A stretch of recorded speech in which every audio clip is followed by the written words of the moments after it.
Hello दोस्तों, मैं हूं आपका दोस्त धीरज। दोस्तों, आज इस वीडियो में मैं 2 टॉपिक के बारे में डिस्क्राइब करूंगा। जो हमारा सबसे पहला टॉपिक रहेगा कि हम कोई भी सीमेंट प्रोडक्ट बनाते हैं, उस सीमेंट प्रोडक्ट को जब हम गवर्नमेंट डिपार्टमेंट में लेकर जाते हैं तो उसे कैसे टेस्ट करते हैं और कैसे टेस्ट करने के बाद हमको उसका स्ट्रेंथ बताते हैं। कोई भी सीमेंट प्रोडक्ट बनाते हैं like a paver block, fly ash brick, fly ash block, concrete block, कोई भी प्रीकास्ट आइटम बनाते हैं, जब हम गवर्नमेंट डिपार्टमेंट में लेके जाते हैं तो उसे कैसे टेस्ट करके वो हमको स्ट्रेंथ बताते हैं और कैसे आपका प्रोडक्ट पास होता है। आज मैं ये सारा कुछ इस टॉपिक के बारे में डिस्क्राइब करूँगा। और दूसरा दोस्तों, इस डिस्क्राइब करने का मतलब ये है कि जब आप कोई भी प्रोडक्ट बनाते हैं, फ्लाई एश ब्रिक का हो या कंक्रीट ब्लॉक का हो या पेवर ब्लॉक का हो, जब आप गवर्नमेंट डिपार्टमेंट में लेके जाते हैं तो आपका प्रोडक्ट पास होना चाहिए वहाँ पे। अगर प्रोडक्ट फेल हो जाता है तो क्या होता है कि आपको ऑर्डर जनरेट नहीं होता है। तो इस कारण से मैं डिस्क्राइब करने वाला हूँ कि आपके यहाँ भी फैक्ट्री में सीटीएम मशीन होती है नॉर्मल तौर पे, अगर नहीं है तो अपने नियरेस्ट कोई इंजीनियरिंग कॉलेज होती है वहाँ पे भी टेस्ट करा सकते हैं।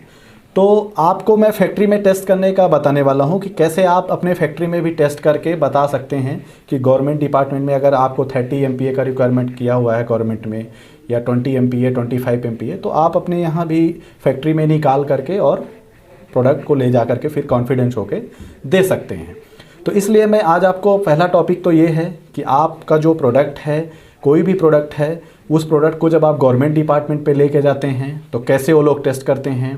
और जो हमारा दूसरा टॉपिक है कि आप कोई भी सीमेंट का प्रोडक्ट बनाते हैं, चाहे आप फ्लाई एश का ब्रिक बनाएं, चाहे पेवर ब्लॉक का बनाएं या प्रीकास्ट, कोई भी प्रीकास्ट आइटम बनाते हैं, तो उसका वाटर ऑब्जेक्शन टेस्ट कैसे किया जाता है और कितने % तक वाटर ऑब्जेक्शन वैलिड होता है, कितने % के बाद इनवैलिड हो जाता है। ये दोनों टॉपिक में आपको मैं डिस्क्राइब करूंगा।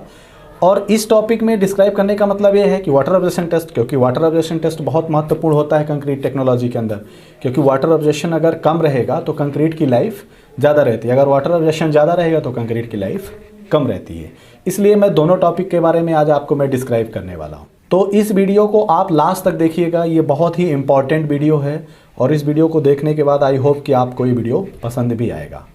तो दोस्तों, सबसे पहले हम यहाँ पे 3 क्यूब्स लेते हैं और इसमें क्यूब्स लेने का पर्पज़ ये है कि क्यूब्स लेने में क्या होगा कि मैं आपको यहाँ सारा कुछ, मेरे को सरफेस एरिया इसमें पता रहेगा और क्यूब स्टैंडर्ड जो टेस्ट करने का होता है क्यूब्स ही होते हैं। उसके अलावा आप अपने अगर नहीं है क्यूब्स आपके पास, आप कोई प्रोडक्ट बनाते हैं तो प्रोडक्ट को टेस्ट कर सकते हैं, लेकिन सर जो टेस्ट करने का फार्मूलेशन होता है सेम एज इट इज़ ऐसे ही आपको टेस्ट करना है। आप गवर्नमेंट डिपार्टमेंट में ले जाएंगे तो ऐसे ही चेक करते हैं। तो कोई भी आप प्रोडक्ट बनाते हैं तो प्रोडक्ट को ले जा करके आप same as it is formula में टेस्ट कर सकते हैं। तो सबसे पहले हमने 3 क्यूब्स लिया हुआ है।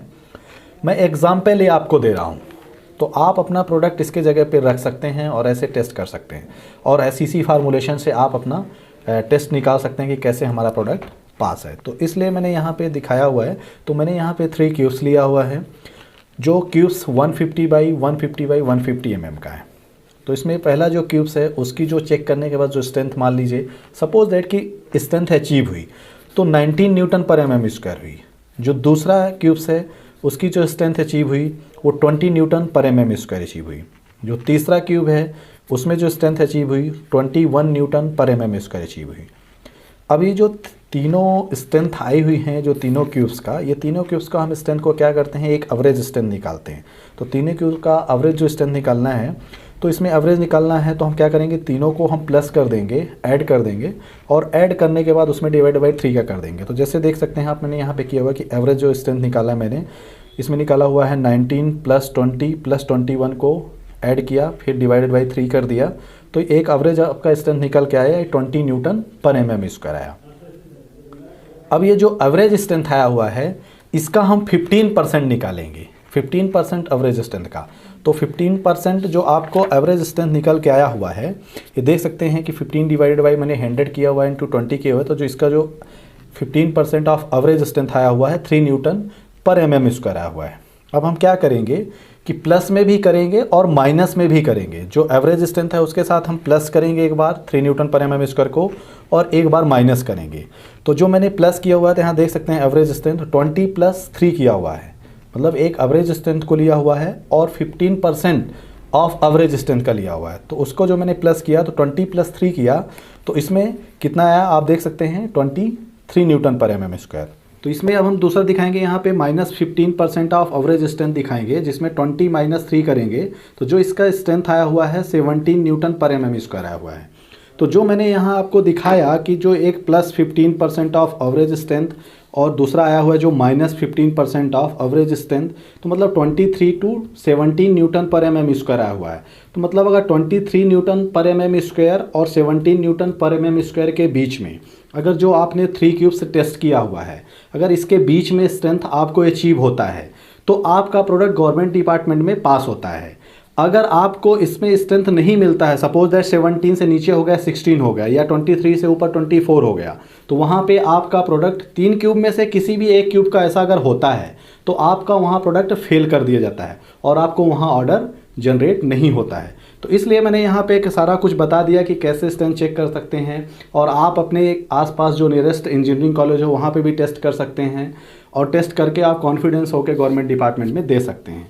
और या तो आप अपने यहाँ फैक्ट्री में ऑलमोस्ट सभी कोई रखते ही हैं CTM मशीन, ये तो नॉर्मली तौर पे मशीन की ज़रूरत ही होती है, कंपलसरी होती है हर प्लांट वालों को, तो वहाँ पे भी आप चेक करके और कॉन्फिडेंस होकर आप अपने गवर्नमेंट डिपार्टमेंट में प्रोडक्ट दे सकते हैं। तो ये हो गया दोस्तों जो मैंने बताया स्ट्रेंथ चेक करने के लिए कि कैसे स्ट्रेंथ चेक करते हैं। तो दोस्तों यहाँ पे मैं आज आपको एक चीज़ और यहाँ पे डिस्क्राइब कर देता हूँ, बता देता हूँ कि सपोज दैट कोई आप अगर फ्लाई ऐश की ब्रिक लेते हैं या पेवर ब्लॉक लेते हैं या कंक्रीट ब्लॉक लेते हैं, तो जब आप उसको मशीन पे टेस्ट करते हैं, तो मशीन पे टेस्ट करते हैं, अगर कोई डिजिटल मशीन होती है तो उसमें ज़रूर शो कर देता है, किलो न्यूटन में भी शो करता है, न्यूटन पर mm² में भी शो करता है और MPa में भी डायरेक्ट निकाल के दे देता है।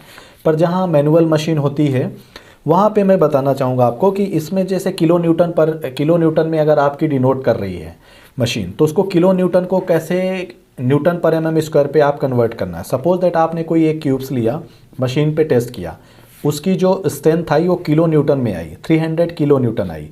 तो 300 किलो न्यूटन में आई तो उसको कैसे आप न्यूटन में कन्वर्ट करेंगे, यहाँ पे मैं ये बताता हूँ। जैसे 300 किलो न्यूटन आई तो आप भी जानते हैं कि 1 किलो न्यूटन होता है 1000 न्यूटन होता है।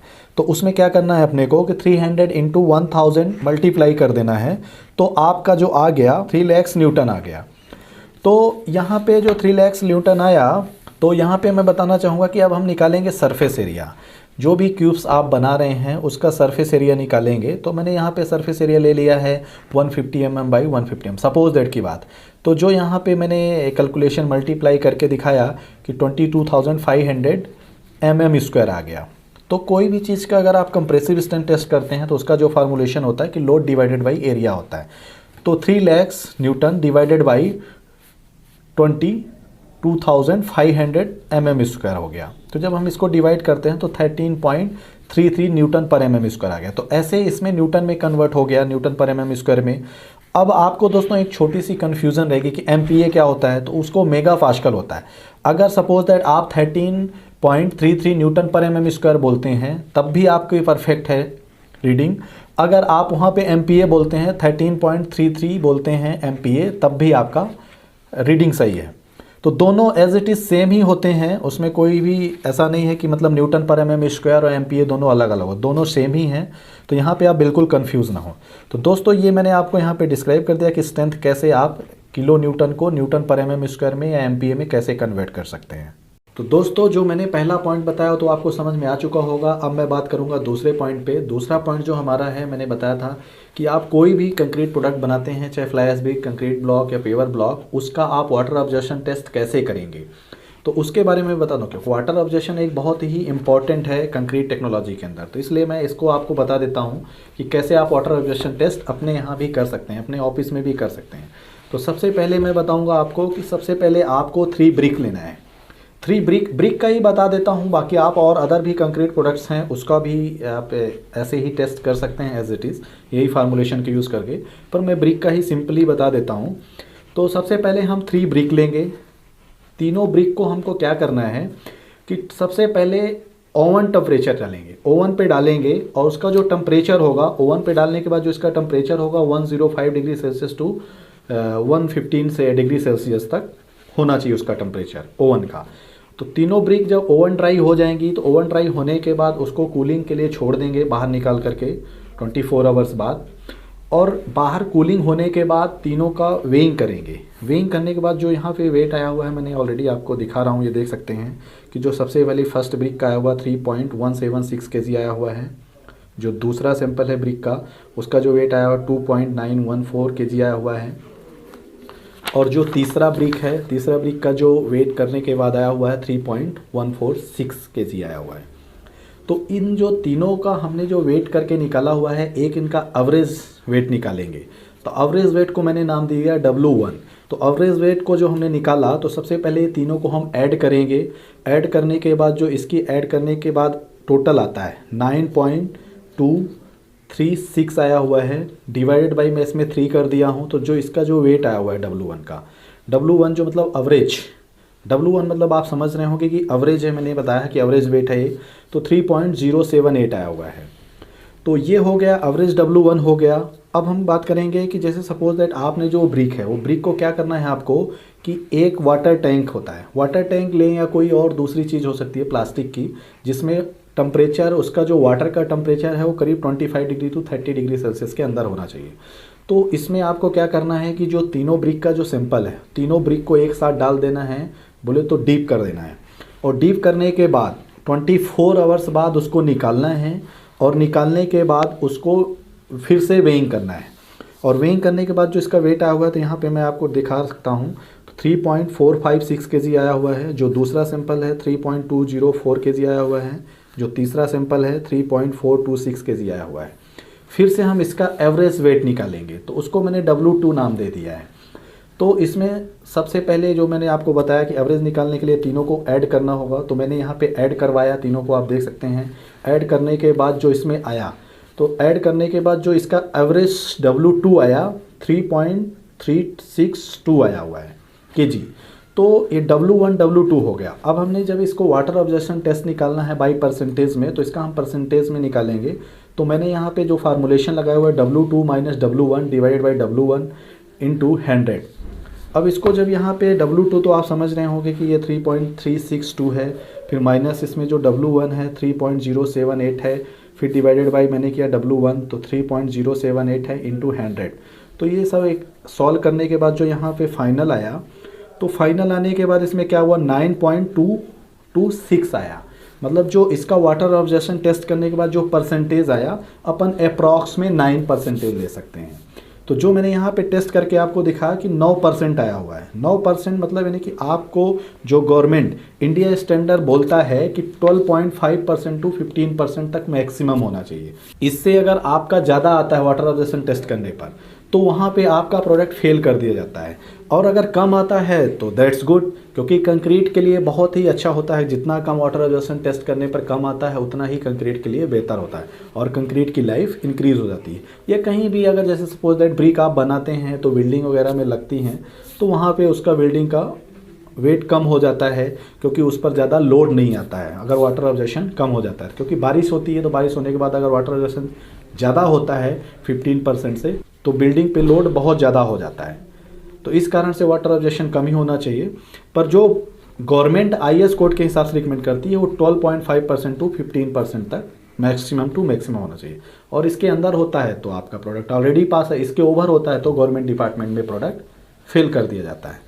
तो दोस्तों मैंने ये आपको डिस्क्राइब करके बता दिया है यहाँ पे कि कैसे आप अपना प्रोडक्ट का वाटर ऑब्जर्वेशन टेस्ट निकाल सकते हैं। तो दोस्तों जो मैंने यहाँ पीछे आपको 2 टॉपिक में डिस्क्राइब किया हुआ है, ये सारा कुछ जो सबसे पहले मैंने बताया आपको कंप्रेसिव स्ट्रेंथ चेक करने के लिए कि कैसे चेक करते हैं और कैसे गवर्नमेंट डिपार्टमेंट में अप्रूव होता है, कैसे गवर्नमेंट डिपार्टमेंट में पास होता है, वहाँ कैसे टेस्ट करते हैं, पहले ये मैंने बताया। दूसरा जो टॉपिक मैंने बताया कि वाटर ऑब्जर्वेशन टेस्ट कैसे करते हैं, ये भी मैंने आपको बताया कि कितने में आपका वाटर ऑब्जर्वेशन अगर कम होता है, ज़्यादा होता है, कितने में पास होता है, कितने में फेल हो जाता है प्रोडक्ट।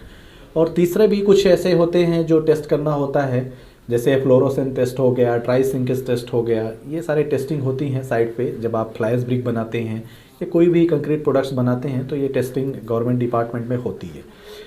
पर ये 2 टेस्टिंग बहुत ही इंपॉर्टेंट होती हैं, ये टेस्टिंग ज़्यादातर की जाती है, इसलिए मैंने ये 2 टेस्टिंग आपको यहाँ पे डिस्क्राइब कर दिया है। तो दोस्तों मैं आपको यहाँ दिखाने वाला हूँ सामने कि ये फ्लाई एश की ब्रिक है, जिसमें एक ब्रिक में मैंने केमिकल यूज़ किया हुआ है, सिद्धिविनायक कंस्ट्रक्शन केमिकल्स का इसमें प्रोडक्ट यूज़ किया हुआ है।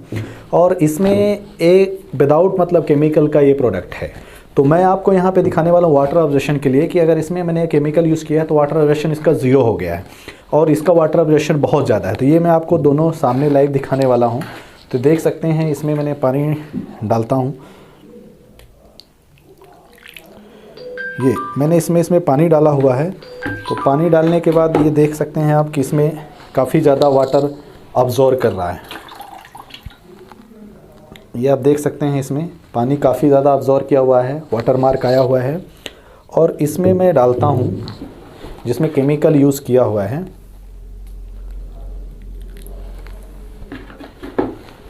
इसमें आप देख सकते हैं इसमें कहीं पे भी इसमें वाटर मार्क नहीं आया हुआ है। तो ये एक तरीके से वाटरप्रूफ हो जाती है और आप भी यूज़ कर सकते हैं अपनी ब्रिक में। अगर आप यूज़ करना चाहें तो आप भी यूज़ कर सकते हैं अपनी ब्रिक में। तो वाटर ऑब्जर्वेशन अगर होता है तो ब्रिक का वेट ज़्यादा हो जाता है। ब्रिक का वेट होने के कारण बिल्डिंग में लोड ज़्यादा बढ़ जाता है। इसी कारण से वाटर ऑब्जर्वेशन कम होना चाहिए ब्रिक में। और ये देख सकते हैं ये ब्रिक में बिल्कुल भी कहीं पे भी वाटर मार्क नहीं आया हुआ है।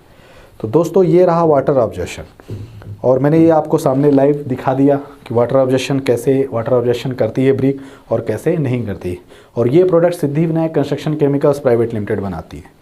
तो दोस्तों आई होप कि इस वीडियो को आपको देख करके जानकारी अच्छी लगी होगी और मैं आशा करता हूँ कि ये वीडियो आप ज़्यादा से ज़्यादा लोगों तक शेयर करेंगे। Thank you so much.